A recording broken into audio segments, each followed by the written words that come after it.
Hey, Shalom. I like to give all praises, honor, and glory to Yahweh Ba'ashem Yahushai, Ba'ashem Rakakwadash.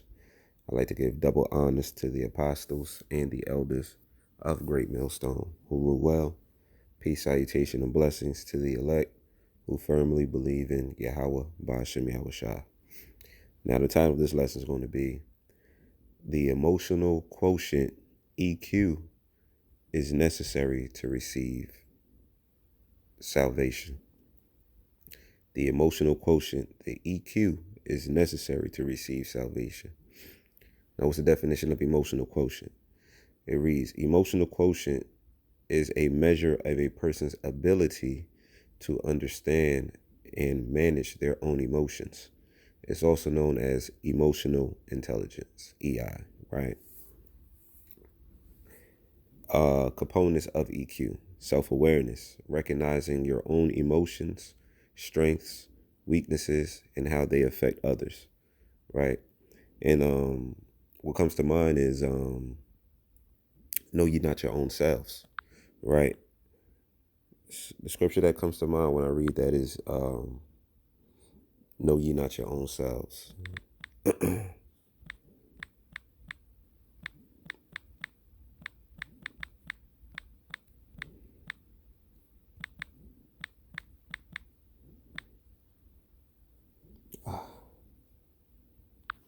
Examine thyself.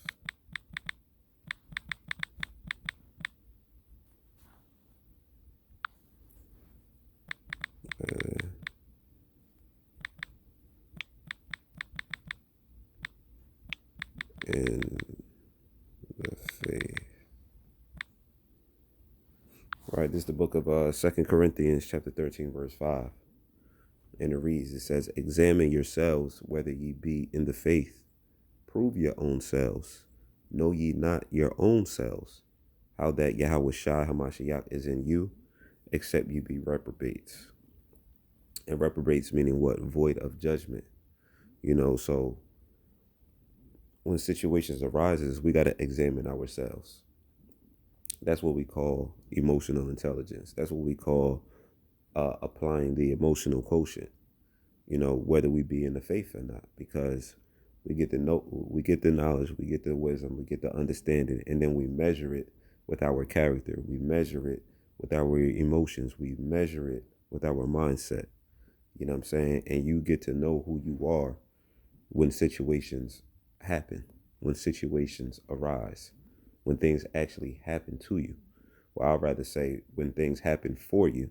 You know what I'm saying? Things don't happen to you, they actually happen for you, because it's all character building, right? Um it says verse 6, but I trust that ye shall know that we are not reprobates. Why? Because we have emotional intelligence. We apply the emotional quotient.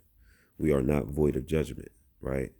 So that's what we call self-awareness. The next one, self-regulation, controlling or redirecting disruptive emotions and impulses. That's right. So if you're pissed off, right, your woman may have pissed you off. Let's say even a brother pissed you off, or let's say even a two-third pissed you off. You use those emotions and apply it in doing a lesson. Use those emotions and let's say you work out, you use it to work out. You know what I'm saying? You take those emotions, you read, or whatever the case may be, you apply it to make yourself a better person. You don't use those emotions and then find yourself, getting drunk, or you find yourself backpedaling, now you smoking weed again. Or you just tapping into vices that's going to make your situation worse than what it already is. We got to have self-regulation, right? As prophets, as men of the Lord, right? Easier said than done, you know. Because I'll even tell you for myself, you know, I've went through, adverse childhood experiences, to where, a temper, I always had a temper, and growing up, and that came from, just fighting, from a very little kid. You know what I'm saying? Like, I was fighting a lot, even when I was like about 5, 6 years old, so that developed a temper in me, you know what I'm saying? And then it got to a point with me fighting a lot. I would instigate other situations to see other people fight. You know what I'm saying? A little known fact about myself. You know what I'm saying? And growing up, you know,